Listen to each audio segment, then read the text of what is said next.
Hi there, thanks for joining in today. I'm Isabella, the classic entertainment connoisseur, and today I have a real classic for you. Tomorrow at 7. Now, this movie's from 1933, so it's an early talkie, and that alone is an interesting reason to watch it because the sound in this era of film is completely different than, all the others. And just check out these opening credits here. I wish they still did movie credits like this. It's really classy looking. The Black Ace is a mysterious killer who announces the fate of his victims beforehand by sending them a black ace. He even leaves the ace of spades at the crime scenes. That sounds quite familiar to other villains of the time, doesn't it? The Joker emerged from this era of phantom-like killers. In the early Batman comics, he had nothing to do with clowns. His name came from the trump card. And just like the Black Ace, he too left the card on his victims. Now, a really popular villain type from the 1920s and the early 30s, okay? Think of the gorilla, the bat. In fact, the screenplay for Tomorrow at 7 was actually written by the same man who wrote the original play of the gorilla. Ralph Spence. He wrote over 100 films in his career between 1912 and 1946, and the gorilla, of course, is what he was most known for. Although filmed on a variably small budget, you can tell there's some strength in the writing here, which really helps carry the picture and separates it from just any B-movie. I can only imagine what it would have looked like if a bit more had gone into the production of this film. The dialogue was exquisite, and the acting incredible. So Chester Morris is one of my favorite actors. I actually found this film because I was looking for more of his movies, and it's one of his earlier films, almost a decade before he did Boston Blackie. And in this, he played an extremely suspicious character.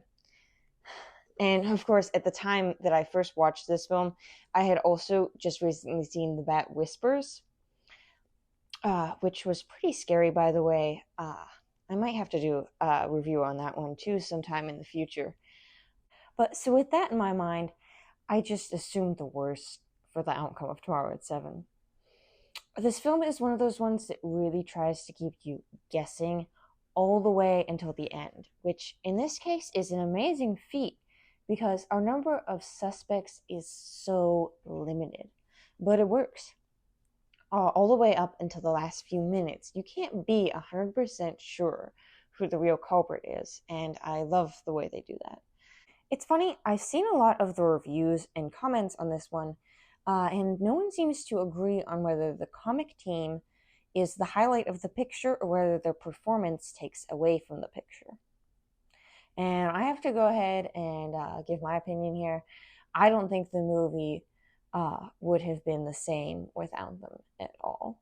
There's this thing that happens whenever you mix suspense and comedy, and when balanced right, it can be really beautiful. And I guess that's something I've talked a lot about on this channel. But I think Frank McHugh and Alan Jenkins do a great job.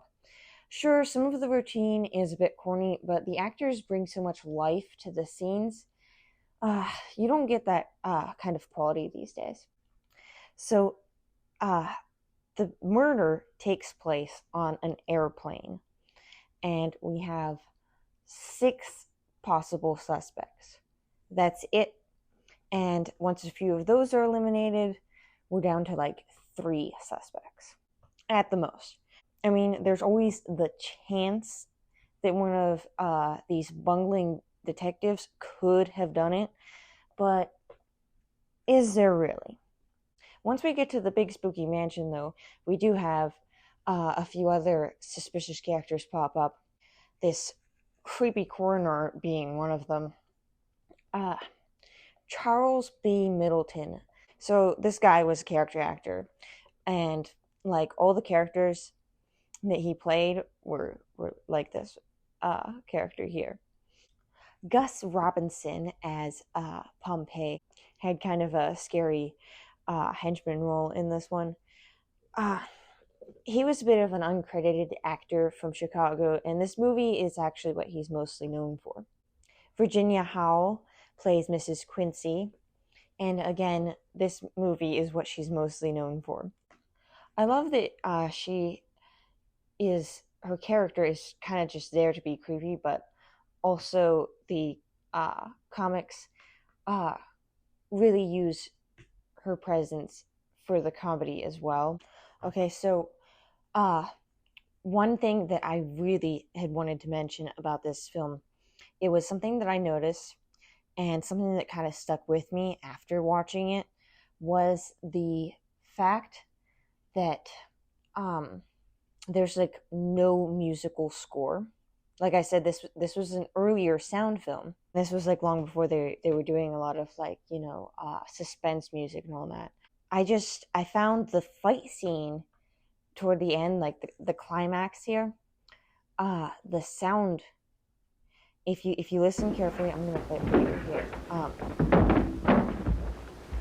Okay, so there is no music. There's no, in like some of the movies, especially in the 40s, but like also in the later of the 30s, they did like the sound effects over the fight.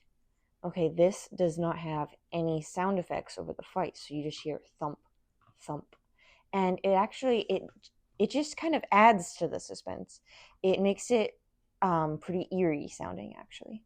It's something that's pretty interesting to reflect on, because they didn't need any like special effects for this scene. They didn't slow down, or like no close-ups. It was just like they just filmed the fight. And I'd love to hear other people's thoughts on that, because it's something that really stuck out to me. I would like to take a small moment to apologize. I didn't shoot this video with a complete script, and that's always a terrible idea. I always try to write myself a script because it helps me stay a little bit more concise, and today I did not, so I kind of lost track for a moment. All right. Before I go, I would like to say a little more about the actors that I haven't already mentioned. Vivian Osborne was a silent film and Broadway actress who began her career on stage at age 5. Her film debut was in 1919, although that movie was never released. Her career lasted all the way into the 40s, where she alternated between film and stage productions. She was often cast in character roles and went practically unremembered in Hollywood. This is the only film I have seen her in. I think she fit her role well as the damsel of this story. Henry Stevenson was a British actor who played the wise old gentleman type of role in a number of classics like Lord Fauntleroy and Oliver Twist. I used to get him mixed up with George Irving for some reason, but I guess it's probably because they played a lot of similar roles. Grant Mitchell's a pretty cool actor. I know he doesn't really look like it in this. His father was a Union general in the Civil War, and his grandmother was the sister of President Rutherford B. Hayes. Grant Mitchell was a lawyer in his early 20s, but he tired of his legal career and eventually turned to theater instead. He's probably best remembered as Reverend Harper from Arsenic and Old Lace. And although he played a lot of lawyers and reverends in his time, he had a number of comedic roles as well.